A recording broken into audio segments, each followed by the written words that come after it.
Buenas noches a toda la audiencia que nos está acompañando esta noche de cultura de Instituto Confucio. Mi nombre es Jimmy Chao. Para esta noche tenemos hoy la conferencia Henao de China y la construcción de la cuarta raíz cultural mexicana, siglos XVI-XIX, los puentes culturales anteriores a la llegada de las comunidades chinas a México.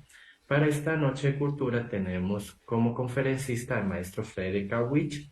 El maestro Frederick Awich es licenciado y maestro de Historia por la Universidad Autónoma Metropolitana Isla Palapa, autor de artículos sobre la historia de la masonería en México y la migración de ciudadanos chinos al continente americano, y en particular de origen y funcionamiento de la logia masónica Homen Checantún durante las primeras 4 décadas del siglo XX. Pionero en estudio de esta sociedad Homo y en el territorio mexicano. Actualmente es doctorante en el Centro Universitario Humboldt en el campo de las ciencias, ecología y la gestión ambiental, con la tesis en desarrollo migrantes y refugiados climáticos chinos en México. Historia medioambiental del proceso migratorio China-México, siglos XIX y XX. Coautor en el libro Historia Mínima de Amazonería en México, coordinado por el doctor Ricardo Martínez Esquivel, 2021, y cuenta con otros artículos en prensa. Ha dictado conferencias nacionales e internacionales sobre las construcciones simbióticas en los procesos migratorios China y México, en Centro Universitario de México, Guatemala, El Salvador y Costa Rica, remarcando el método de la biohistoria en este proceso. Estudioso, maestro practicante de arte marcial polinesio y malama, con sus raíces china y Kung Fu Shaolin y estadounidense. Y también es docente, tutor e investigador categoría C de Instituto de Educación Media Superior de la Ciudad de México desde 2002. Entonces voy a dejar la palabra al maestro Frederick Awich con la conferencia de esta noche, y los invito a toda la audiencia que nos está viendo en Facebook Live de Instituto Confucio a escribirnos sus comentarios y preguntas, y al final de la conferencia voy a estar leyendo sus comentarios y preguntas para el maestro Frederick Awich que nos va a exponer el día de hoy. Muchas gracias a toda la audiencia y los dejo con el maestro Frederick Awich para su conferencia. Muchas gracias. Primero que nada, muchísimas gracias, doctor Jimmy Chao. Es un gusto volver a saludarlo, es un gusto volverlo a ver. A todos los amigos ahí de la Universidad de Costa Rica y en general a todos por acompañarnos en este día. Yo creo que los que desde hace algunos años nos hemos dedicado al estudio de las migraciones y muy en lo particular al estudio de las migraciones chinas a nuestro país, nos vamos no solamente apasionando, lo cual me parece legítimo, sino que vamos encontrando elementos que siempre son importantes que pongamos sobre la mesa. Me parece que hay una gama muy importante, no solamente en la red sinológica, del Caribe, hispánica, por estudios de la masonería, de las comunidades chinas en nuestra América Latina, España, Estados Unidos, en fin, en todos los lugares. Eh, lo que vamos encontrando es lo que nos va asombrando, porque yo creo que nos asombra la cotidianidad. Eso es lo que más nos asombra. Lo que en la masonería se dice, no puede estar mejor escondido lo que está a la vista. Si quieres que alguien no lo vea, si quieres que alguien no lo encuentre, ponlo delante de todos. Que todos lo vean, que todos lo conviertan en su cotidianidad y no lo van a encontrar, a menos que le presten atención y entonces tendrán que reconceptualizarlo. Y uno de ellos, sin duda alguna, son los elementos que forman esta complejidad que es la llamada mexicanidad. Me voy a permitir compartir la pantalla.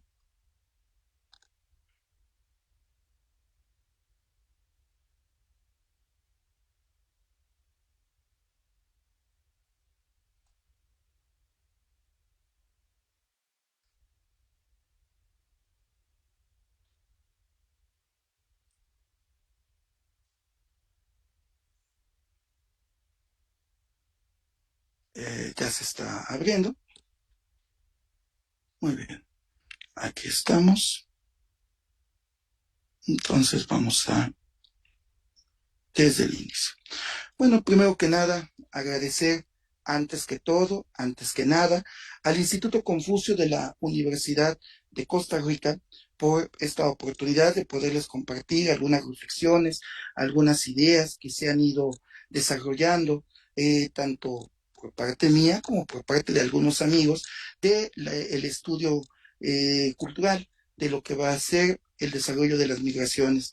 También agradezco, obviamente, a mi centro educativo y a mi centro laboral, el Instituto de Educación Media Superior, la oportunidad de poder desarrollar esas investigaciones y en este caso también muy particular al Museo Franz Mayer, Arte y Cultura, Arte y Diseño, pues gracias a una oportunidad que hubo de poder fotografiar tanto algunas de las piezas de las colecciones permanentes como algunas de las piezas que en este momento no se encuentran en exhibición porque forman parte del catálogo del Museo Meyer y ¿cómo se llama? Y sobre todo también el poder haber consultado su biblioteca.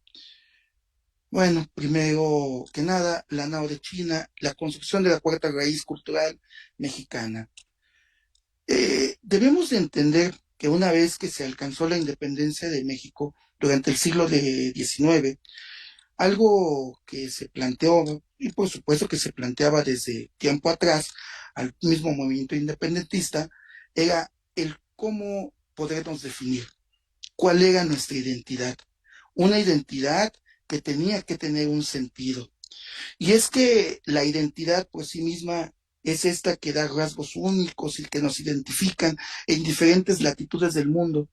Y en el caso de México, se empezó a construir esta identidad convulsa, ingenua, excluyente, supremacista, multiforme.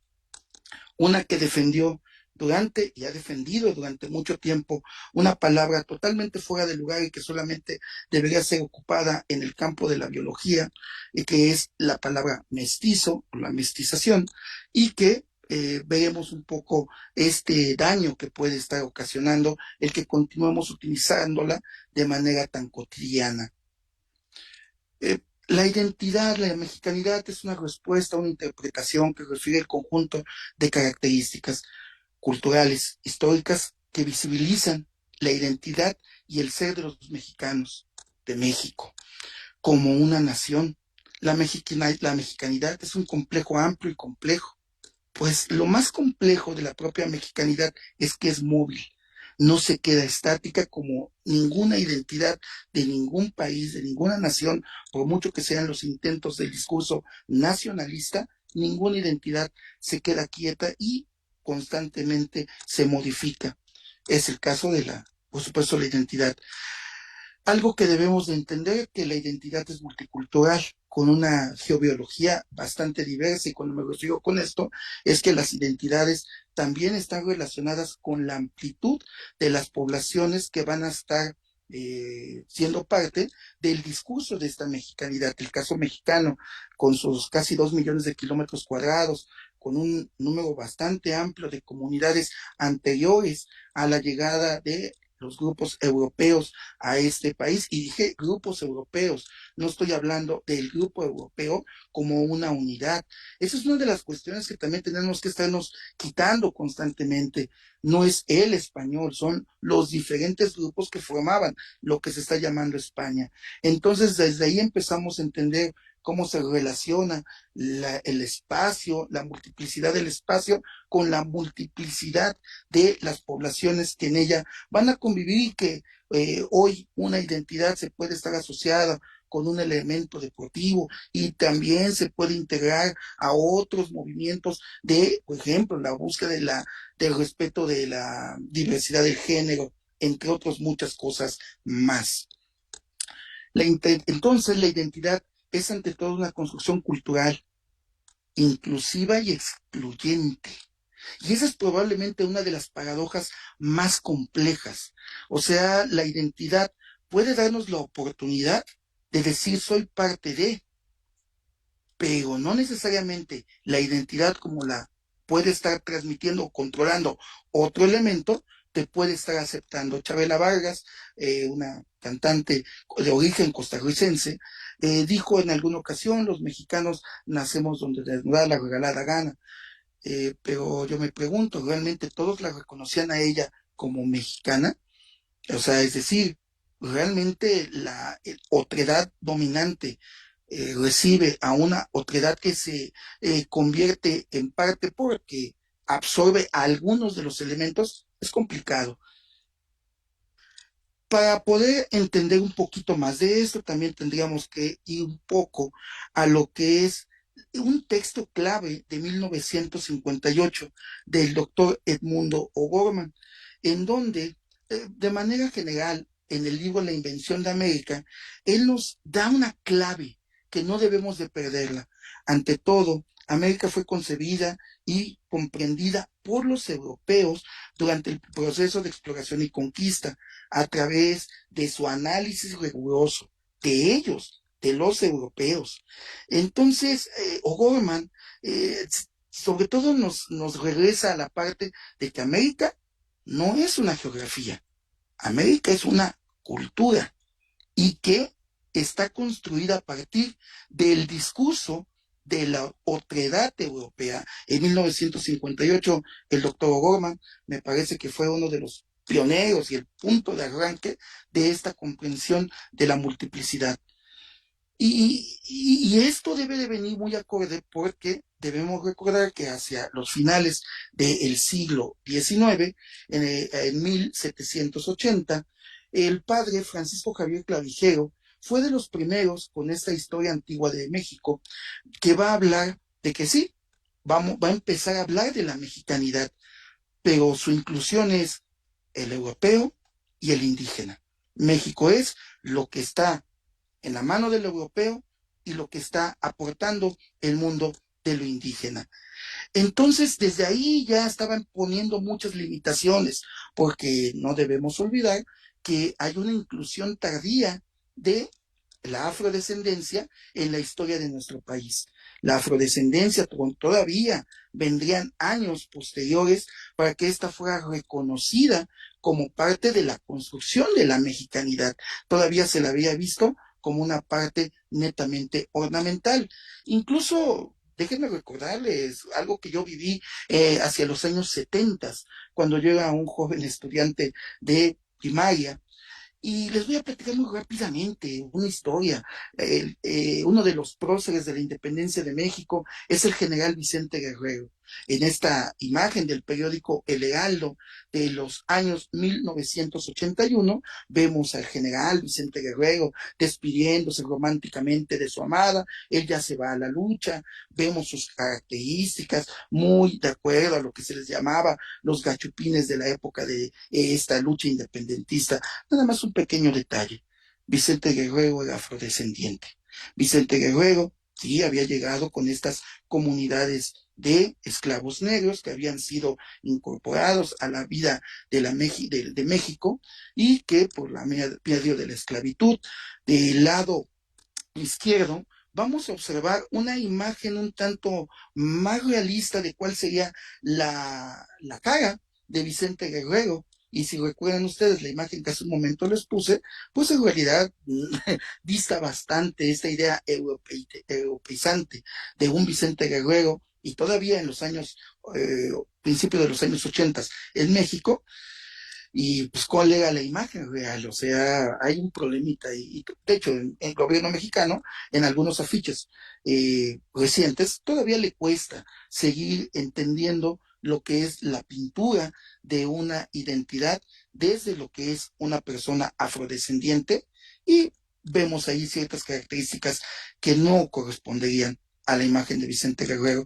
La academia en los últimos años ha buscado resarcir este hueco de la historia de la afrodescendencia, y no solamente en los lugares donde los negros, la afrodescendencia ha existido desde el siglo XVI, sino en otras partes del país donde antes no se hacían estudios tan profundos como es el caso de la Universidad Autónoma de Coahuila, donde ya se hacen estudios sobre el papel de la afrodescendencia en las cofradías de la Nueva España. Hasta aquí todo va muy bien, nada más que la mexicanidad también es tramposa. también la mexicanidad reconstruye una historia a la medida. Porque fíjense, por ejemplo, hay toda una historia que estaríamos hablando con relación a la esclavitud que la mexicanidad va a empezar a negar. Fíjense, la casta y la otredad múltiple. Los mexicanos, ¿quiénes son? Ya reconocidos en el siglo XIX. Pues son los criollos, los indígenas, los cuales van a dar vida a los mestizos, los criollos, encabezando otra vez la lista, con los negros, que darán vida a los mulatos. Aquí ya se nota que no es lo mismo un mestizo que un mulato. Y, ¿por qué no? Bueno, si también quieren y obviamente se portan bien, pueden ser también incluidos alguno que otro peninsular y ser reconocido, se acepta y vive y se le vuelve a reconocer como mexicano.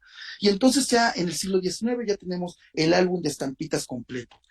A final de cuentas, los mexicanos son aquellos criollos, mestizos indígenas, negros, mulatos, peninsulares, pero eso no es la mexicanidad, porque tal pareciera que este discurso, si ustedes se dan cuenta, está restringido a la sexualidad, porque tal parecería que el ser criollo, el ser blanco, tiene por sí mismo una característica. Si eres blanco, tienes una característica cultural, cosa que no es verdad, ni en lo indígena, ni mucho menos en la afrodescendencia. Entonces, aquí pareciera que están construyendo una mexicanidad a partir solamente del entrecruzamiento sexual, y conste, es la sexualidad en gentes de la misma especie, solamente con epigenética diferente, con características ligeramente diferentes en cuanto al pigmento de la piel, características del cabello, pero es una especie. Esa palabra mestizo es lo peor que se puede utilizar. Estamos hablando únicamente de que hay una relación entre grupos de epigenética diferenciada, pero la mexicanidad, lejos de lo cultural, lo estaban acercando a la sexualidad. Y esto fue lo que en México se siguió enseñando durante muchos años. Vemos algunas imágenes que todavía hasta el año 2015 se observa en libros de texto, donde se habla de la conformación de lo que es la mexicanidad, sí, a partir de los mestizos, los mulatos, los zambos, etcétera, y siguen hablando. Y esos son fragmentos de libros de texto en México. Ok. Sabemos que no es así, sabemos que es algo mucho más amplio. Los mexicanos y su mexicanidad es una construcción cultural, como ya lo habíamos dicho hace un momento, que tiene que ver con formas, acciones, interpretaciones de la realidad de los grupos a partir de espacios, tiempos, circunstancias, condiciones, necesidades, intereses y, ¿por qué no?, la tradición, lo que se genera, lo que se hereda, etcétera. Los mexicanos, su mexicanidad es algo que se alimenta y que se alimentó. O sea, lejos de la idea de criollos indígenas españoles, hay algo que no queda muy claro. Y es que hay una imagen en 1854 que es sacada de un libro de esa época, que es Mexicanos pintados por sí mismos, en donde se habla de la China. Sí, una mujer que fue relacionada con una historia leyenda de una mujer que fue traída, sí, pero resulta que la China no es solamente una mujer, sino que también es una característica. Le presentaré a mi China, al lector, pidiéndoles perdón, a coquetas y literatas, gente con la cual, sobre todo, por las primeras voy a confrontar mi tipo nacional y predilecto. Fuera la gente de alto rango, fuera las macas y manolas de España y las grisetas de Francia. A un lado esa turba alegre, salamera y bulliciosa, encargada de trastornar el bautismo a los cristianos. Fuera, repito, ahora sale mi China, esa hija de México tan linda, como su cielo azul tan fresca, como sus jardines floridos y tan risueña y alegre, como las mañas deliciosas de esta tierra bendita de Dios y de santos. Y podríamos seguir leyendo un poco sobre lo que es esta parte de lo que era la China. Solamente cierro con una partecita de lo que salía en esta litografía de 1854, la legítima China de Castos, de castor con lentejuelas, su rebozo ametalado, zapato de seda con mancuerna de oro, y por abajo blanquísimas como la nieve, esa mujer de banda de fleco de plata y camisa mal encubierta. Para mediados del siglo XIX hay un tipo de mujeres que se les llama las chinas, que son mujeres que no son de clases altas, privilegiadas, son de clases tampoco bajas, se tiene que ver más bien con una característica, un gusto por la fiesta, la alegría, el fandango, entonces por su forma de vestimenta, de mucho colorido, es una característica que se está hablando de cierto tipo de mujeres que habían absorbido ciertas condiciones de ropaje, de flores, de condiciones en su ropa, en su estilo. Pero esa palabra de la China es la que empezaba a tomar otra vez una connotación y que conste, tenía menos de 35 años que la independencia había sido alcanzada y pareciera que la independencia había olvidado algo. Esta es una imagen sacada del Museo Franz Mayer, en donde estamos observando a un hombre que está con su compañera y yo no le veo muchos rasgos europeos, ¿eh? No sé ustedes, la vi durante un buen rato, la estuve observando junto con otros que rodeaban la pintura. China, la China que le gusta la fiesta, etc. ¿Será que la palabra nos denota que algo se había intencionalmente olvidado al momento de la construcción de la mexicanidad? Para esto tendríamos que remitirnos, obviamente, a todo lo que había sido válido como una construcción cultural y que había ayudado a la construcción cultural, que es el Galeón de Manila, abre sus rutas en 1564 y su último viaje de salida, que ya no de regreso, fue en el año de 1815. Una ruta que se establece entre el puerto de Acapulco, Barra de Navidad, y de ahí van a salir hacia lo que es el puerto de Filipinas, y que algo muy interesante, el Galeón de Manila es solamente la extensión de otras rutas que se habían estado desarrollando desde el siglo I hasta el siglo XV, que es la ruta de la seda, en una primera etapa, que va desde la parte de China, una parte de las Polinesias incluso, y hasta la región de la India y finalmente el Medio Oriente y su salida hacia el Mediterráneo, una forma de intercambio cultural, económico, de mercancías. Esto hablaremos un poquitito más adelante. Y hay otra parte que también va a conformar la parte de la ruta de la seda, que es la ruta culi-portuguesa, que es la ruta de la esclavitud. Una ruta de comercio, sí, pero también otra ruta de los esclavos que van a ser tomados tanto en China como en Borneo, como en Malasia y en otros lugares, y muy particularmente en África, en donde posiblemente estos europeos trasladarán a estos grupos eh, de personas a las regiones de Sudamérica, particularmente Brasil y el Caribe. Entonces, la nao de China no es solamente una ruta comercial entre México y las Filipinas, bueno, la Nueva España y Filipinas, sino que es una continuidad histórica a lo que va a ser la ruta de la seda. Es una ruta bastante interesante que se va a extender desde, como lo dije hace un momento, el puerto de Acapulco y en algún momento Barra de Navidad en Jalisco, en el estado de Jalisco, y que llegará a su punto de partida. Por las rutas naviegas de regreso, el barco tiene que subir hasta el paralelo número 21, después tiene que subir hasta el paralelo 38 y luego de ahí tiene que estar haciendo unas curvaturas y finalmente bajar hacia lo que es hoy lo que era en ese entonces el puerto de Yerbabuena. Quiero hablar de Yerbabuena un poquito, o sea, lo menciono ahorita porque en un rato hablaremos de Yerbabuena.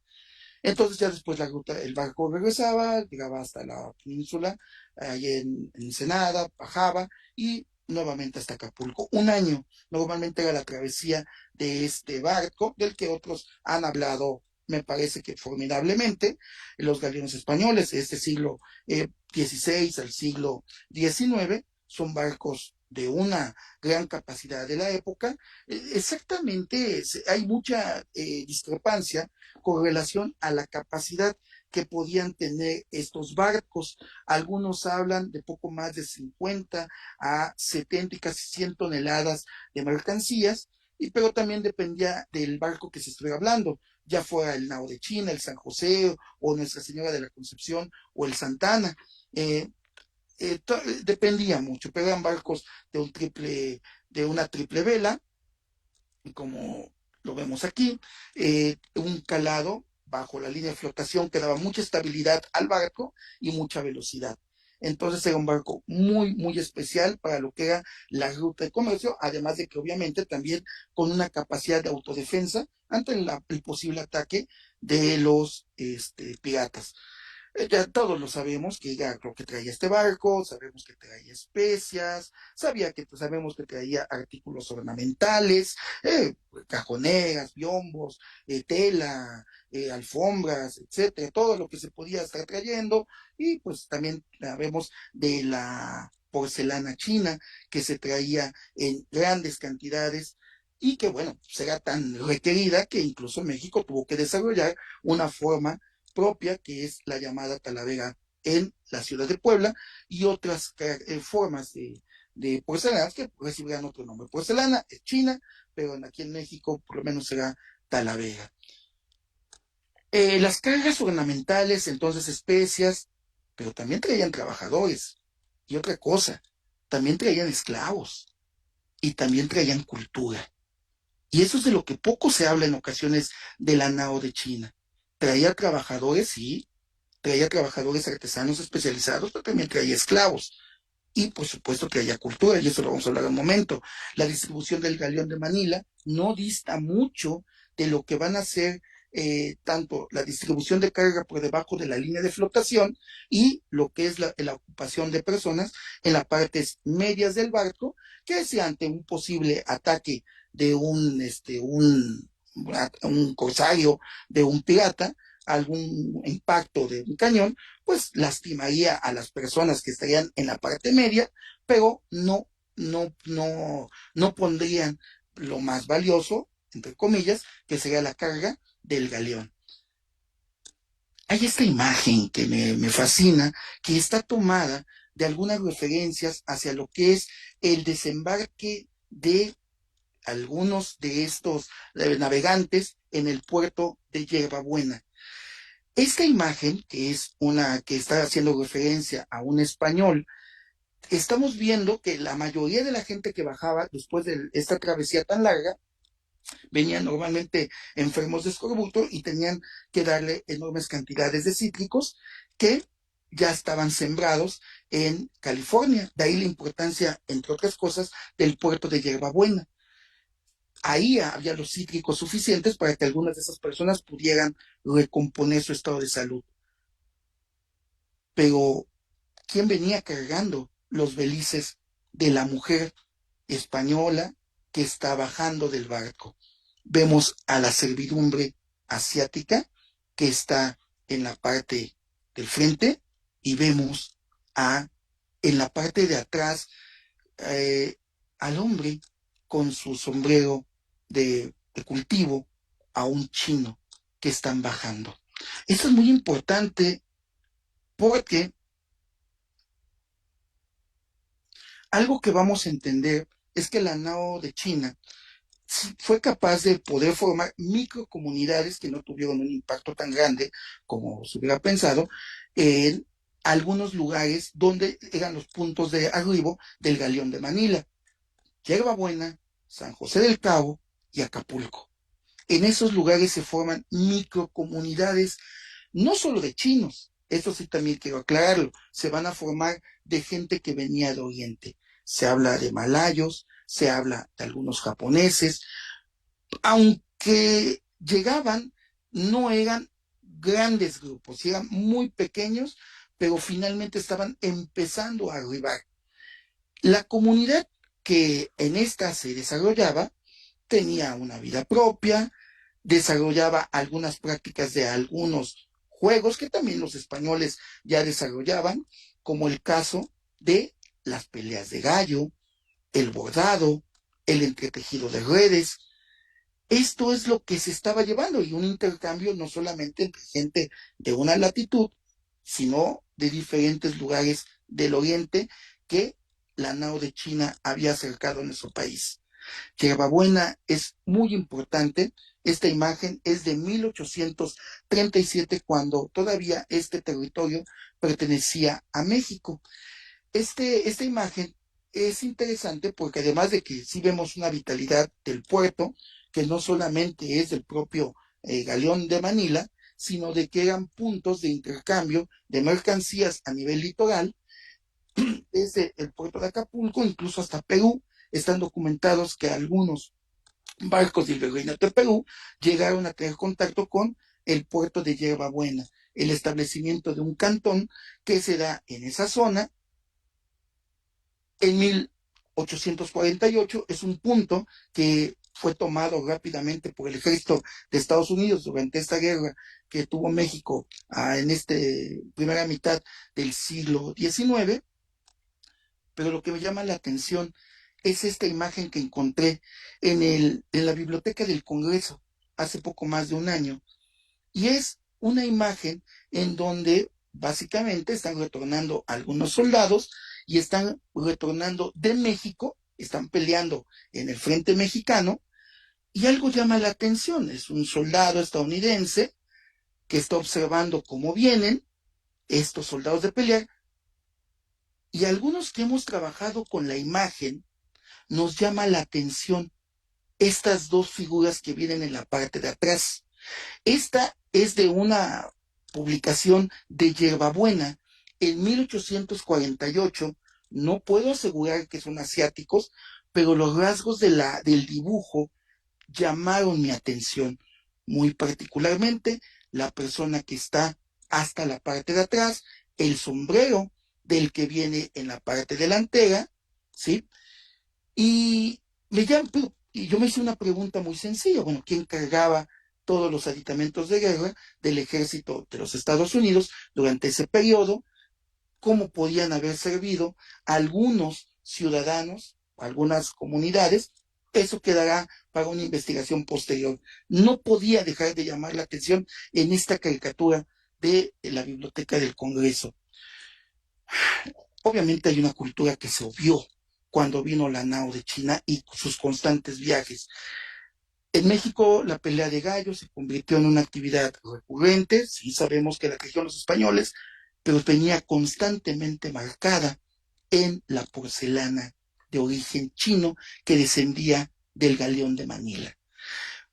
Los artículos del Galeón de Manila se convirtieron en transmisores de información que no solamente estaban aquellos en las manos de los que eran propietarios de estas piezas, que además eran muy costosas, se convirtieron en parte de la cotidianidad de las personas de diferentes estratos sociales, desde los apostadores hasta aquellos que ayudaban en el cuidado en este caso, muy particular, de los gallos. Sabemos que los gallos no solamente se practica la crianza y la pelea del gallo en China, se practican en otras partes de Oriente, pero es interesante las piezas que hacen referencia a esta actividad que llegaron de la nao de China entre el siglo XVII y el siglo XVIII.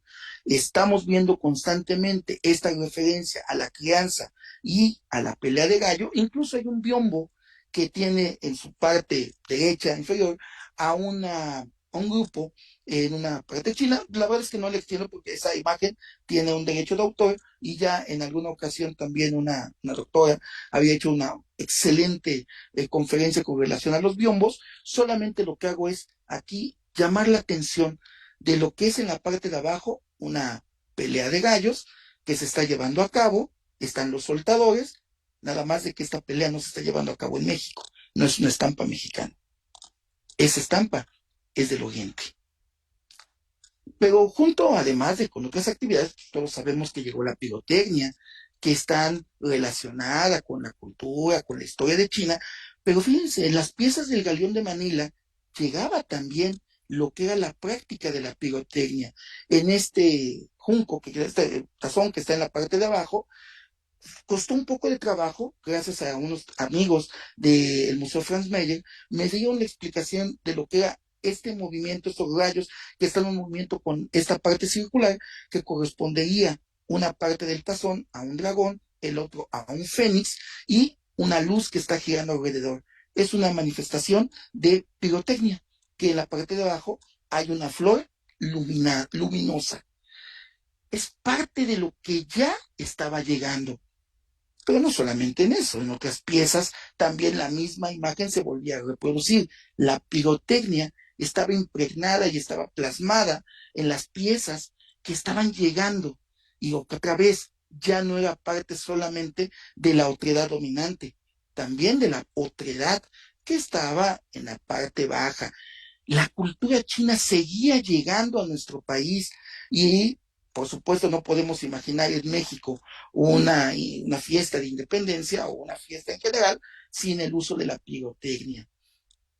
La pintura narrativa, que es muy constante en las piezas de posteriores a de la dinastía Qing, después de 1644, vamos a estar algo notando lo que es la pintura narrativa. Esto me lo hizo ver un amigo de biología en cuanto a la asociación, en fin, eso no tenía en ese momento importancia. Vemos una figura principal en la parte del medio, hay una figura que está dirigiendo las órdenes de la figura que está en la parte alta, hay toda una corte rodeante que está alrededor y que están desarrollando una vida alrededor de la autoridad de un mandarín que se encuentra en la parte superior. Del lado derecho observamos una pintura en un convento, aquí en México.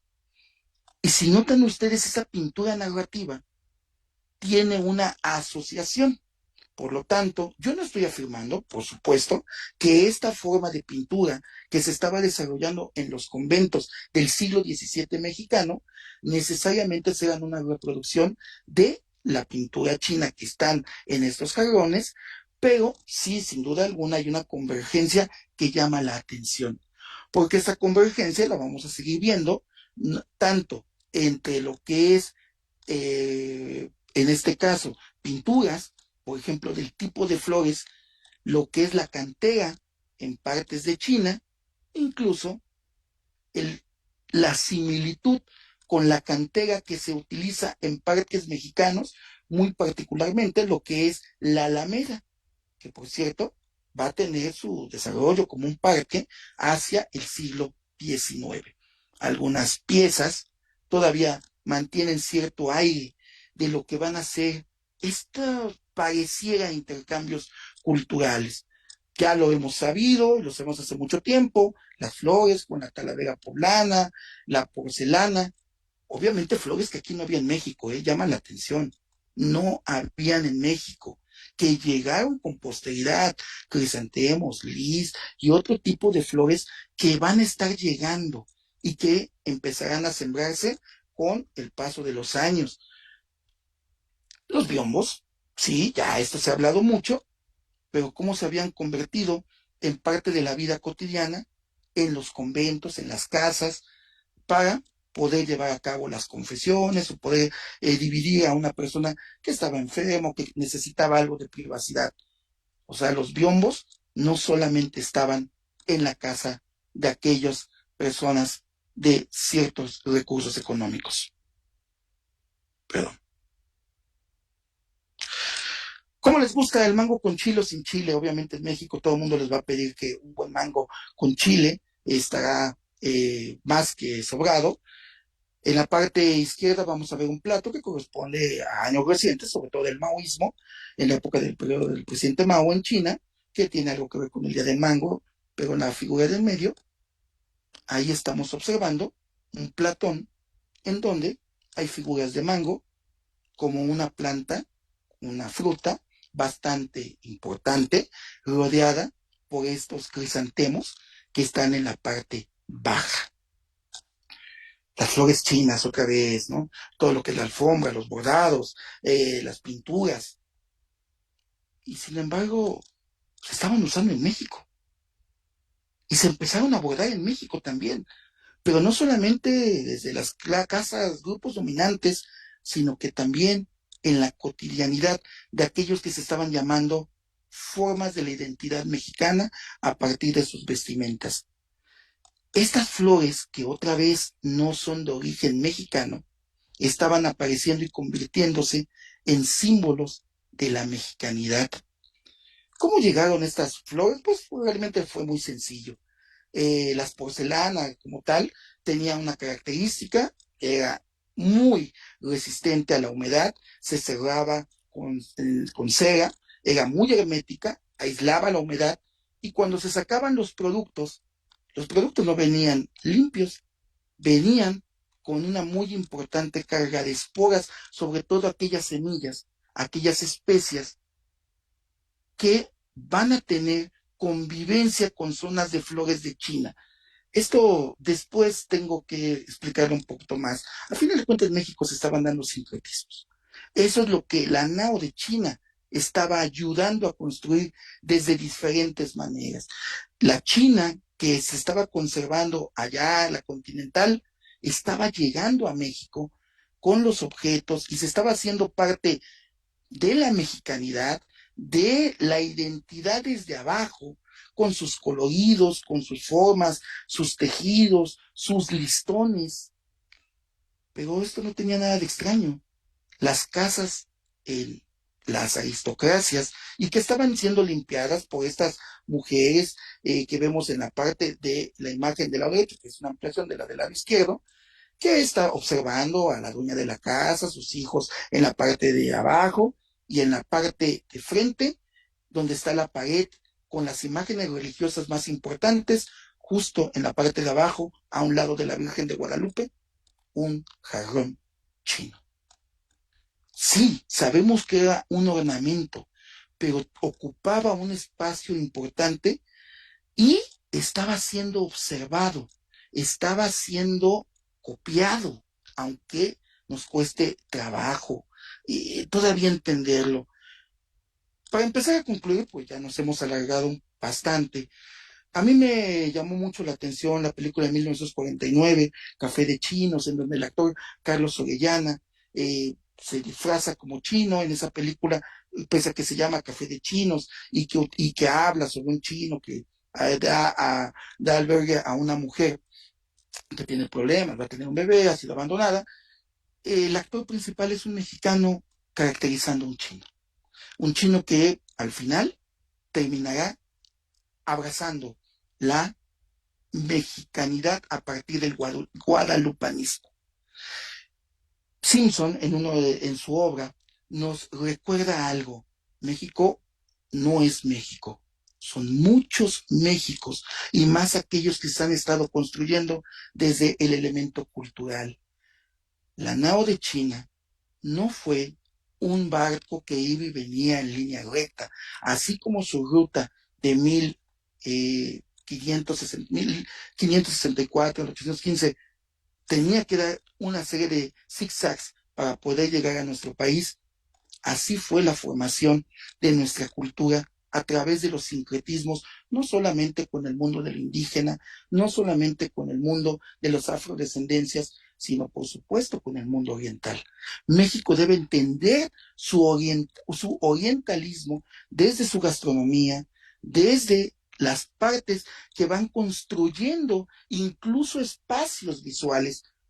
Aquí hay un reto muy sencillo. Tenemos dos campos de flores. Uno es chino y el otro es en el estado de Guerrero, aquí en México. ¿Cuál es cuál? Los dos, ahí están. Lado derecho, lado izquierdo, ¿cuál es cuál? ¿Cuál de estos campos es un campo chino y cuál es un campo guerrerense?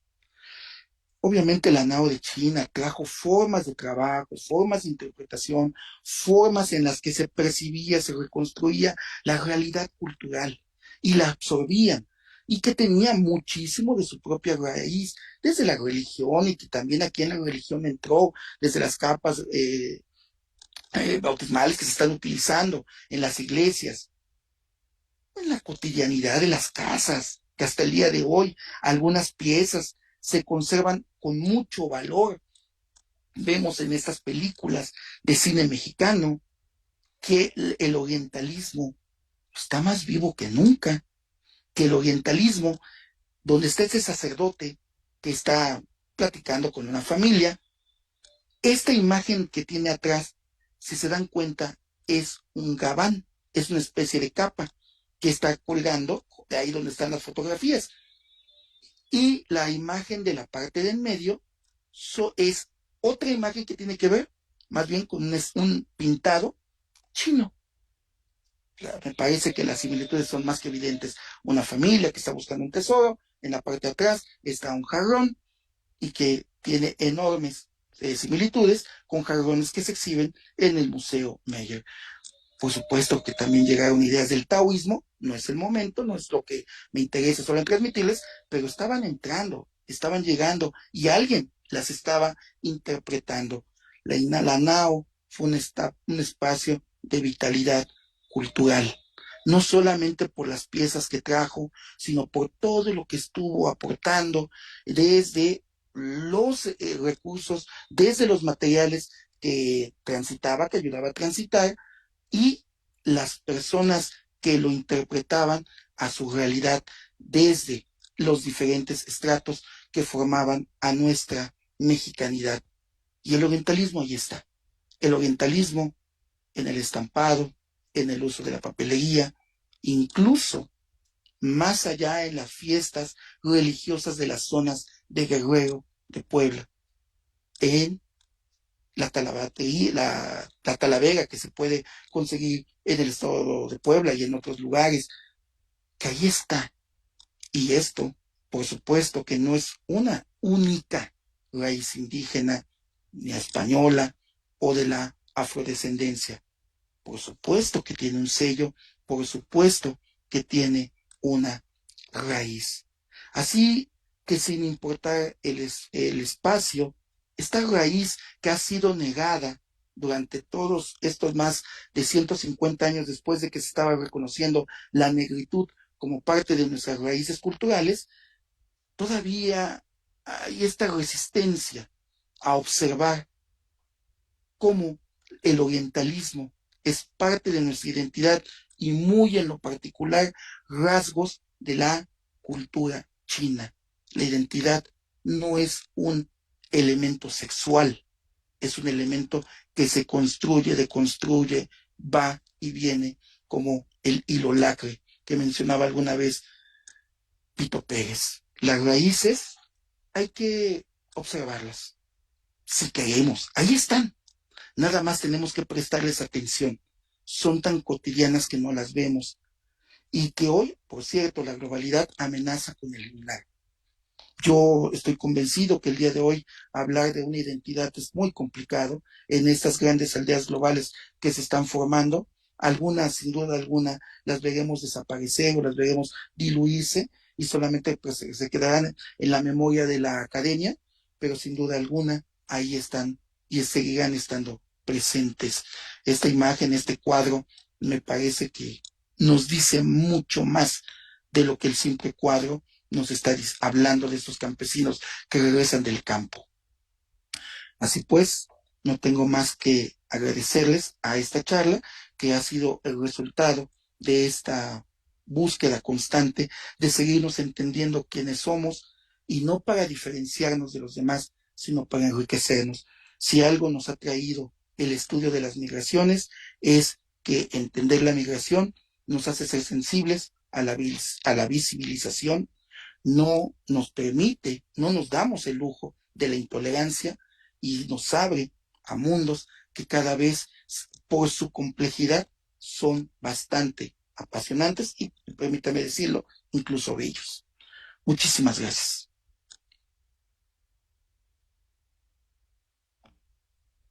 Muchas gracias a Maestro Freddy por la excelente exposición, en donde nos habló un poco sobre la mexicanidad y también la connotación que tenía el concepto de la China y todos los objetos y la influencia que tiene la cultura china presente en la cultura mexicana. Muchas gracias por la gran exposición que nos dio el día de hoy. Hay varias consultas que nos llegaron. Una de ellas es, bueno, usted habló sobre todo de la parte de lo que trajo la nao de China a México y qué pasaba en caso de que se llevaba, por ejemplo, de México hacia allá, hacia China, por ejemplo. Para empezar, plata. Para empezar, una enorme cantidad de plata, que era la que se llevó, de que va a circular en esas regiones. El águila real se convertirá en una moneda de cambio en esas regiones. Tamarindo, se van a llevar Mm. también semillas el maíz, las gramíneas, como el propio maíz y otro tipo de plantas, pero digamos que estaríamos hablando de ello. Eh, También se estarán llevando seguramente elementos de lo que era en ese momento una protoconstrucción de la mexicanidad. Finalmente todavía hay una otredad dominante que es el lado español que está controlando la ruta. A final de cuentas, todavía los mexicanos como tales, probablemente hacia los finales, sí, ya hacia, estaríamos hablando del siglo XVIII y del siglo XIX, yo sí pensaría que ya hay mexicanos yendo en la nao de China, pero por supuesto que entre el siglo XVI y siglo XVII es difícil pensar en mexicanos, entendiendo esta gente que Ujú, estaba construyendo la mexicanidad. ujú, Entonces, ¿qué se estaba, probablemente hacia finales del siglo XVIII y todavía hasta los viajes finales de 1815, que además se fueron espaciando durante estos ujú. periodos ya, sí, seguramente estaban llevando lo que sí recuerdo, es que me queda muy presente el tamarindo, me queda muy presente ¿cómo se llama? Algunos, el maíz y frijol y otras Ujú. plantas que se están llevando hacia esa zona en lo particular. Y me gustaría así también saber en su momento, porque no lo he metido en mi campo, cómo se ve México en ese periodo, la Nueva España, perdón, la Nueva España, en ese periodo entre probablemente 1770 y 1810. O sea, cómo se está entendiendo la Nueva España mexicanizada, que se está ya viniendo la mexicanidad. Eso me parecería que es lo que en este momento les podría contestar. Exacto. También hay otra consulta. Usted nos habló mucho de los artículos que trajeron, por ejemplo, las porcelanas, las flores que después aparecen en algunos artículos mexicanos y así. ¿Y qué pasa con el caso de la gastronomía? ¿Hay una influencia de gastronomía en China en la gastronomía en esa época mexicana? En los conventos, una de las aguas predilectas, además del agua de chía, era el agua Ujú, de arroz, era el agua de horchata. Fíjense, ujú, ahí yo me atrevo a decir, yo era muy chico, vivimos mucho tiempo en Yucatán, en el estado de Yucatán, aquí en México, y una de nuestras cosas era el agua de horchata. Nosotros llegar a Yucatán era sinónimo de nuestra agua de horchata que nos preparaba mi abuelita. Y comer la china. Para nosotros allá en Yucatán es la naranja. Es la ujú, naranja agria y la naranja dulce, que por ujú, cierto, la manera en que nosotros la comemos es muy similar a la que se come, pues no sé si se sigue comiendo en Chile, que es la chupada. Básicamente ujú. se pela toda, se le Ajá, quita toda la parte agria, se le muerde y se ujú, está chupando todo lo que es la china como ujú, tal, y eso es una manera, ¿no? Este, Otras de las cosas, por supuesto, ¿no? Estamos hablando de formas de cocción, la forma de ujú. cocción al vapor. Es una forma que Sí, también exacto. se trabaja muchísimo. En el Ujú, caso de lo que son los hornos, el horno de hueco, el horno de hoyo, hay mucho en el trabajo de lo que es el humeado y lo que es el trabajo con lo que es sí, la vaporización.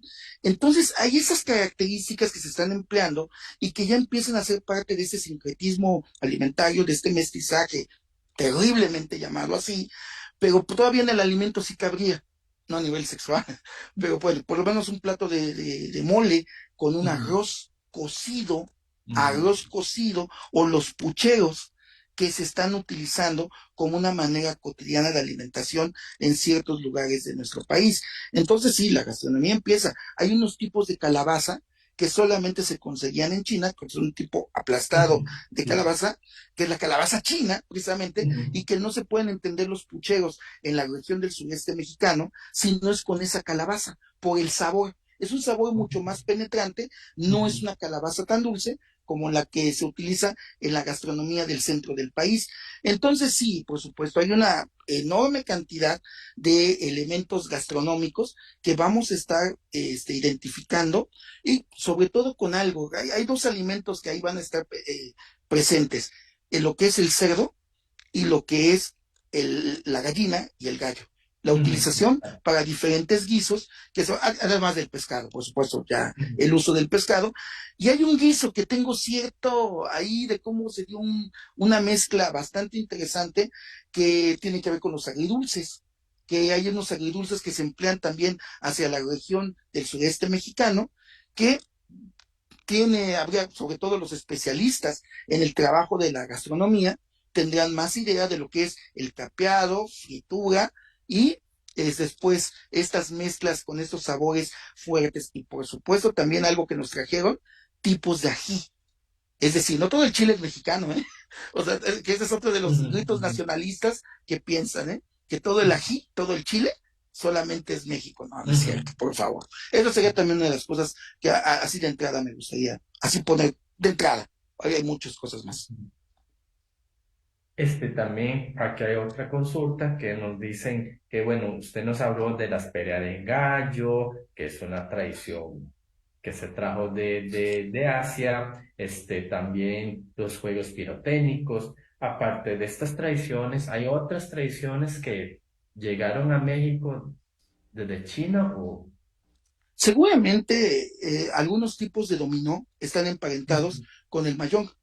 Ah, Seguramente, sí, están claro. enormemente emparentados. Ujú, Lo que es la cuestión de la cuestión lúdica de ciertos tipos de apuesta están muy relacionados con la ujú, cultura de lo chino.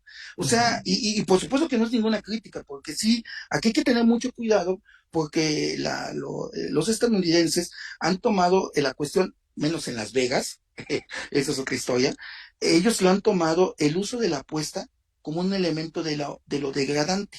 Y esto se asoció mucho también a las comunidades afrodescendientes, que solamente había que sonar algunos dados, y entonces luego en caricaturas de los años ujú, 60 y 70 aquí en México, me imagino que a Costa Rica también en algún momento llegaron, porque eran caricaturas estadounidenses, se asociaba el juego de azar, el juego de la apuesta, con situaciones de degradación. Pero también el chino tiene una enorme práctica de lo que es el juego de azar y seguramente, imagínense ustedes, estamos hablando de meses en los barcos. sí. Entonces, eran Tiene que momentos de entretenerse pasar el con tiempo. algo. Ujú, Exactamente, y yo sí sospecho que algunos tipos de dominó vinieron desde, además de que amén, digo ya no China, pero sí así de la región del Medio Oriente y todo, de la que es otra parte, es otra historia, pero esto también llega del lado del Golfo de México, es decir, viene del Atlántico por la cuestión española, pero de este lado yo sí sospecho de cuestiones de tipo de cómo de juega el dominó en México, ujú, que está ujú, asociado con el mayón. Y habrá que buscar otras, ¿no? En mi caso muy particular, en esto fue en lo que me centré, sobre todo porque estoy estudiando parte de lo que es la región del sureste mexicano y parte de lo que es un poco el Bajío. Ahí en eso me estoy centrando, pero, por ejemplo, explorar Hierbabuena, para mí ujú, Hierbabuena debe de ser uno de los puntos fundamentales en donde sí puede haber otras influencias que tendrán que ver con las construcciones de las comunidades ya en el siglo XIX, ujú. de una extensión de lo que está pasando con los chinos. Y ahí sí sería muy interesante saber desde el establecimiento de Hierbabuena como el punto de la nao de China. Ujú. Sí, sí, por supuesto. Ahora que usted mencionó el juego de dominó en China también, aparte de Mayo, también hay un juego de dominó y son piezas muy parecidas y se juega muy parecida como se juega en América Latina, ¿verdad? Así Entonces, no es. sé, puede ser que también sea un juego que se trajo de China y se adaptó al contexto ¿Mm? latinoamericano. Así es. Muchas Y sobre gracias. todo que no se ve lo negativo, ¿eh? Y sobre todo que Ujú, no se ve lo negativo del juego. O sea, que ujú, eso es además algo que llama la atención. O sea, en el caso chino, algo que se tiene que ver mucho es de que no hay una satanización con estas ujú. cuestiones de los juegos de azar. Sí, la iglesia Exacto. Ujú, puede criticar o cuestionarlo, ¿no? Pero en realidad hay una cuestión del uso de la cotidiana del juego de azar que sí está emparentado no con España. Eso sí me queda claro, que está ujú, emparentado con otros lugares. ujú. Ahí lo dejo. Exacto. Muchas gracias al maestro Freddy Kawich que nos compartió esta noche con su conferencia y muchas gracias a la audiencia que nos estuvo acompañando. Voy a también compartirle las actividades que nos queda para el mes de agosto. Aquí les voy a compartir la pantalla. Ya hoy tuvimos la conferencia, la nao de China y la construcción de la cuarta raíz cultural mexicana, siglo XVI-XIX, los puentes culturales anteriores a la llegada de la comunidad china a México, que fue el día de hoy con el maestro Freddy Kowich, que nos dictó la conferencia. Próximamente tenemos otra actividad, la otra semana, con la doctora Delia Salazar Anaya, con la conferencia La inmigración china bajo la lente de los agentes confidenciales de México postrevolucionario, el 23 de agosto a las 6 de la noche, también por el Facebook de Instituto Confucio. Y los invito a todas las personas que nos están viendo a acompañarnos también a esta conferencia con la doctora Delia. Y después ya iniciamos la matrícula de los cursos trimestrales, tanto presenciales como virtuales. La matrícula ordinaria de 21 a 27 de agosto y la extraordinaria de 28 a 30 de agosto. Y los cursos de niños, que también iniciamos matrícula del 7 al 20 de agosto para los cursos presenciales, los días sábados en las mañanas. Y los cursos de chino y cultura para la población de adultos mayores, que también inicia matrícula a partir del 24 al 30 de agosto, tanto los cursos virtuales como presenciales. Y tenemos la matrícula de los cursos de negocio, tanto los niveles básicos, intermedio, la matrícula del 18 al 27 de septiembre se realizará la matrícula para los cursos de negocios. Y tenemos este año, en el mes de septiembre, el segundo Congreso Internacional de Estudios sobre China, con dos ejes, China contemporánea y el otro eje es religión y literatura. Este congreso se realizará el 26-27 de septiembre en el auditorio de CIMAR, en la ciudad de la investigación de la Universidad de Costa Rica, y el 28 de septiembre se realizará en la sede regional del Pacífico para que las personas para acompañarnos en este congreso. Y es un congreso totalmente gratuito para los estudiantes y las personas que quieren conocer más sobre la parte china contemporánea y la parte de religión y literatura.